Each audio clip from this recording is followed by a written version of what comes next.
Salam baik buat sahabat channel cerita lucu. Semoga menghibur.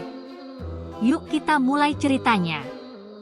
Pagi itu, di sebuah pesantren terpencil di Kediri, terdengarlah suara beduk yang menggema.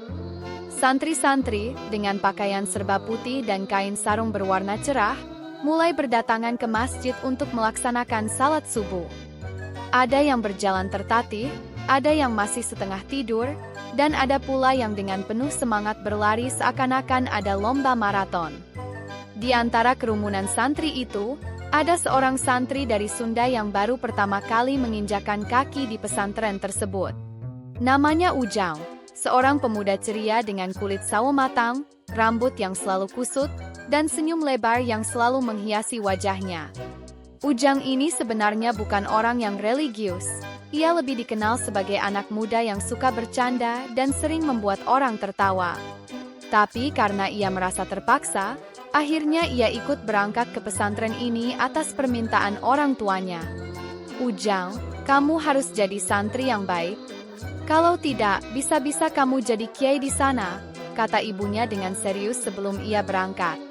Tentu saja, perkataan itu hanya dianggapnya sebagai lelucon. Jadi kiai? Konyol bu, mana mungkin saya jadi kiai? Nanti, saya malah bikin orang pada tertawa, jawab Ujang dengan percaya diri. Ia hanya ingin cepat kembali ke kampung halaman setelah sekian lama, dengan tujuan yang sangat sederhana, mengejar cita-cita untuk bisa pulang cepat dan tidur lebih lama. Begitu tiba di pesantren Kediri, Ujang segera merasa canggung. Semua santri terlihat khusyuk dengan kegiatan mereka masing-masing. Beberapa dari mereka mengaji, beberapa ada yang sibuk menulis kitab, dan sebagian lainnya tampak sibuk dengan aktivitas yang sangat serius. Semua tampak sangat religius, sangat hikmat, sangat serius. Anjay, bisa pingsan gue kalau begini terus. Yang ada kepala gue malah jadi tambah pusing, keluh Ujang dalam hati. Pada saat yang sama, seorang kiai bernama Kiai Syarif sedang berjalan di halaman pesantren dengan pakaian serba putih. Kiai Syarif terkenal sebagai sosok yang sangat bijaksana, tapi juga dikenal sangat kocak dan suka bercanda. Ia pun tidak menyangka bahwa di hari pertama Ujang berada di pesantren, ia sudah terlibat dalam serangkaian kejadian konyol. Ujang, ini bulan puasa, jangan hanya tidur saja. Kalau kamu tidur terus, nanti kamu dianggap seperti ayam di kandang, kata Kiai Syarif dengan nada serius, namun wajahnya tetap menunjukkan senyum geli. Ujang yang mendengar itu, tentu saja terkejut. Ayam? Saya lebih mirip ayam yang tidur aja. Hahaha. Jawab Ujang, dengan nada guyonan, dan senyum yang semakin lebar. Jangan begitu, Ujang. Puasa itu bukan cuma menahan lapar, tapi juga menahan kelakuan konyolmu, ujar Kiai Syarif sambil tertawa. Namun, sepertinya Ujang tidak mengerti betul maksud Kiai Syarif. Bagi dia, puasa selama ini hanya berarti menahan lapar dan haus. Namun, puasa di pesantren itu berbeda. Ada aturan yang tidak hanya soal makan dan minum, tetapi juga soal adab dan perilaku. Suatu hari, setelah melaksanakan salat zuhur, Kiai Syarif mengumpulkan seluruh santri di halaman pesantren untuk memberi pelajaran penting tentang puasa. Santri-santri sekalian, kata Kiai Syarif dengan nada serius, puasa itu bukan cuma menahan lapar dan haus, tapi juga menahan hawa nafsu dan perilaku yang tidak bermanfaat. Ujang yang sedang duduk di belakang, tentu saja tidak bisa menahan tawa mendengar penjelasan Kiai Syarif. Kalau begitu, saya harus menahan tawa saya, Kiai? Tanya Ujang, dengan serius tapi penuh dengan nada menggoda. Betul, Ujang. Bahkan tawa yang berlebihan pun bisa mengganggu orang lain, jawab Kiai Syarif dengan senyum lebar. Apalagi kalau kamu tawa tidak terkendali. Bisa-bisa kamu dianggap sebagai penceramah tawa. Semua santri yang mendengarnya langsung tertawa. Ujang pun merasa bangga karena akhirnya bisa membuat suasana pesantren sedikit ceria. Tetapi, Kiai Syarif tidak membiarkan keadaan menjadi terlalu santai. Ia melanjutkan ceramahnya. Selain itu, kalian juga harus menjaga mulut. Jangan sampai terucap kata-kata yang tidak bermanfaat. Ingat, di bulan puasa ini setiap kata yang keluar dari mulut kita harus bermanfaat. Ujang pun berpikir sejenak. Wah, ini sih baru benar. Jadi kalau saya ngomong sembarangan, bisa-bisa saya batal puasanya kan? Pikirnya. Tapi, Ujang ternyata sedikit salah paham. Ia menganggap bahwa kata-kata yang tidak bermanfaat berarti semua hal yang tidak serius, termasuk candaan, cerita konyol, atau guyonan. Jadi, selama bulan puasa ini, Ujang mulai merasa perlu untuk berhati-hati dalam berbicara. Hari pertama Ujang puasa, ia bangun saat sahur dengan perasaan penuh semangat. Wah, ini tantangan baru nih, harus tahan lapar dan haus. Pikirnya. Setelah sahur, ia merasa perutnya mulai kenyang, tetapi beberapa menit kemudian, ia merasa ingin tidur lagi. Aduh, kenyang banget. Kalau gini sih lebih baik tidur saja, pikir Ujang. Namun ia langsung mengingat pesan Kiai Syarif untuk tidak tidur terlalu lama. Namun, seperti biasa, Ujang yang memang suka bercanda, malah berusaha membuat suasana sekitar pesantren lebih hidup. Hei, ini pesantren atau tempat tidur bareng sih? Kenapa sih semua orang malah sibuk tidur terus? Keluhnya dengan nada bercanda, sambil melirik teman-temannya yang juga terlihat mengantuk. Tanpa diduga, seorang santri yang dikenal sebagai santri pendiam tiba-tiba menyahut, Ujang, tidur itu bagian dari ibadah juga loh, asal jangan berlebihan. Ah, bisa-bisanya lo jadi kiai, Cak? Bisa-bisa lo jadi kiai banget, kayak Kiai Syarif gitu, jawab Ujang berkelakar. Hari-hari di pesantren Kediri berjalan penuh dengan canda tawa, kebingungan, dan tentu saja, puasa yang penuh dengan momen konyol. Ujang, meski kadang salah paham soal puasa, tetap dengan santainya mengikuti segala aturan yang ada. Tapi, ternyata, banyak pelajaran hidup yang ia dapatkan, meski kadang dengan cara yang paling tidak terduga. Hari-hari di pesantren Kediri semakin unik. Ujang yang awalnya hanya berencana untuk tidur sepanjang hari dan menghindari kegiatan apapun, akhirnya merasa seperti bagian dari rutinitas pesantren yang tak terhindarkan. Meski ia seringkali salah paham, ia tetap saja tidak bisa berhenti berkelakar, bahkan di tengah suasana yang seharusnya penuh kesakralan. Suatu hari, Kiai Syarif kembali memberikan pelajaran penting tentang puasa kepada seluruh santri. Santri-santri sekalian, katanya dengan wajah serius, namun dengan senyum yang tak bisa disembunyikan. Ingat, puasa itu bukan hanya menahan diri dari makanan, tetapi juga menahan diri dari hal-hal yang bisa mengganggu hati kita. Jadi, jangan mudah marah. Mendengar ini, Ujang langsung mengangkat tangan dengan gaya seperti seorang siswa yang sangat aktif. Kiai, kalau saya marah tapi sambil ketawa, batal nggak puasanya? Tanya Ujang dengan nada polos tapi penuh kekonyolan.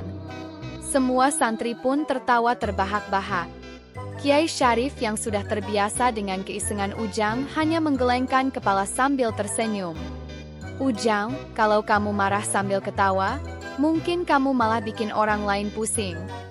Tapi tetap saja, lebih baik kamu tidak marah sama sekali, lebih banyak manfaatnya. Ujang yang mendengar itu langsung memikirkan cara untuk tidak marah selama puasa. Namun, hal ini ternyata jauh lebih sulit daripada yang dia bayangkan. Selama beberapa hari berikutnya, Ujang menemukan dirinya terlibat dalam berbagai kejadian yang membuatnya harus menahan tawa, bahkan marah, dengan cara yang sangat konyol. Satu waktu, saat Ujang sedang mengikuti kegiatan mengaji bersama teman-teman santri lainnya, ia merasa sangat mengantuk. Matanya mulai berat, dan ia hampir tertidur saat imam yang memimpin mengaji membaca ayat-ayat Al-Quran dengan sangat pelan. Duh, gue nggak bisa tidur di sini, nanti gue dicap nggak khusyuk, pikir Ujang, sambil berusaha untuk bertahan agar tidak tertidur. Namun, tak lama kemudian, salah satu teman Ujang yang duduk di sebelahnya, si Akbar, tiba-tiba bersin keras. Acho, suara bersin Akbar terdengar keras sekali, membuat Ujang yang sudah berusaha keras menahan kantuk, hampir tidak bisa menahan tawa. Tanpa bisa dikendalikan, Ujang pun menahan tawa, tapi karena ketegangan itu, tawa yang ditahannya malah keluar dengan suara lebih keras dari biasanya. Hahaha. Suasana mengaji yang hening itu langsung terganggu. Semua santri menoleh ke arah Ujang dengan pandangan yang tidak jelas apakah mereka marah atau hanya bingung. Ujang, kamu tidak boleh tertawa seperti itu saat mengaji, kata salah seorang santri yang duduk di sebelahnya, si Mustafa, dengan tegas. Itu bisa ganggu konsentrasi. Tapi, tentu saja Ujang tidak bisa menahan diri. Gimana, Mustafa? Kalau gue ketawa, itu malah bikin suasana jadi hidup, jawab Ujang sambil tersenyum lebar. Lebih baik ketawa daripada ketiduran, kan? Akibat kejadian itu, Ujang mulai merasa bahwa menjadi santri di pesantren ini tidaklah mudah. Setiap kali ia berusaha menahan kelakuan konyolnya, selalu ada saja sesuatu yang mengundang tawa, baik dari dirinya maupun orang lain. Tak jarang, Kiai Syarif menjadi saksi dari berbagai kejenakaan yang dilakukan Ujang. Namun, suatu hari, kejadian yang benar-benar konyol terjadi. Ujang diminta untuk menjadi imam salat jamaah di masjid. Hal ini muncul setelah seorang santri yang biasa menjadi imam, tiba-tiba jatuh sakit dan harus beristirahat. Di tengah kegelisahan Ujang yang tak pernah menjadi imam sebelumnya, Kiai Syarif memberikan perintah yang cukup mengejutkan. Ujang, kamu harus jadi imam. Jangan khawatir, ini adalah ujian kecil untukmu. Selain itu, jangan lupa bahwa menjadi imam itu bukan soal tampilan, tetapi soal hati, kata Kiai Syarif dengan serius. Mendengar perintah tersebut, Ujang yang biasanya bercanda malah kaget setengah mati. Beneran, Kiai? Saya jadi imam? Lah, saya kan masih belajar ngaji, malah sering ngaco bacanya, jawab Ujang dengan nada gugup. Percaya diri saja. Jika kamu percaya pada Allah, semuanya akan lancar, jawab Kiai Syarif sambil tersenyum, seakan tahu bahwa ini adalah momen penting bagi Ujang. Dengan perasaan cemas dan setengah bingung, Ujang akhirnya berdiri di depan santri lainnya. Dia berusaha mengingat bacaan salatnya, tapi di kepalanya malah terbayang berbagai hal konyol. Ini serius, Ujang. Jangan sampai gue salah baca, nanti gue bisa jadi bahan tertawaan semua orang, pikirnya. Ketika salat dimulai, semuanya berjalan lancar pada awalnya. Tapi, saat Ujang hendak melafalkan takbiratul ihram, tiba-tiba ia terdengar mengucapkan, Allahu Akbar. Salah. Allahu Akbar. Dengan cepat, Ujang memperbaikinya, namun sudah terlambat. Beberapa santri yang duduk di belakangnya langsung tersenyum, dan ada yang menahan tawa. Ujang, jangan lupa kalau kamu jadi imam itu harus khusyuk, jangan sampai salah, kata Kiai Syarif dari barisan belakang sambil berbisik, tapi dengan senyum yang tidak bisa disembunyikan. Ujang yang mendengar itu hanya bisa mengangguk sambil berusaha mengatur napas. Gimana sih ini? Saya jadi imam atau malah jadi bahan tertawaan? Anehnya, meski penuh dengan kesalahan kecil, salat yang dipimpin Ujang justru berjalan dengan lancar. Santri-santri yang tadinya sedikit tertawa, malah merasa terhibur dan lebih tenang. Ternyata, meski Ujang konyol, suasana yang ia ciptakan bisa membuat semua orang merasa lebih nyaman. Setelah selesai, Kiai Syarif mendekati Ujang dengan senyum lebar. Ujang, kamu tahu tidak? Puasa itu bukan hanya soal menahan lapar, tetapi juga menahan diri untuk tidak merasa rendah diri meski salah. Kalau kamu bisa tertawa saat jatuh, berarti kamu sedang belajar ikhlas.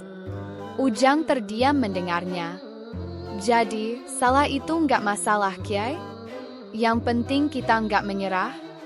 Betul, jawab Kiai Syarif. Kadang, saat kita bisa tertawa dengan kesalahan kita sendiri, itu adalah cara terbaik untuk belajar. Dari hari itu, Ujang merasa bahwa puasa bukan hanya soal menahan lapar dan haus. Tetapi, lebih dari itu, puasa juga tentang menahan diri untuk tidak merasa malu atau takut dalam menjalani kehidupan. Seiring waktu, ia mulai menemukan makna sesungguhnya dari hidup di pesantren. Meski penuh dengan kekonyolan, tawa, dan kejadian tak terduga, Ujang akhirnya menemukan kedamaian dalam hatinya dan siap untuk menjadi santri yang tidak hanya belajar agama, tapi juga belajar tentang kehidupan dengan cara yang konyol, namun bermakna. Dan siapa tahu, mungkin suatu hari nanti, Ujang benar-benar menjadi kiai, tapi kiai yang penuh tawa, dengan cara yang sangat konyol dan penuh hikmah.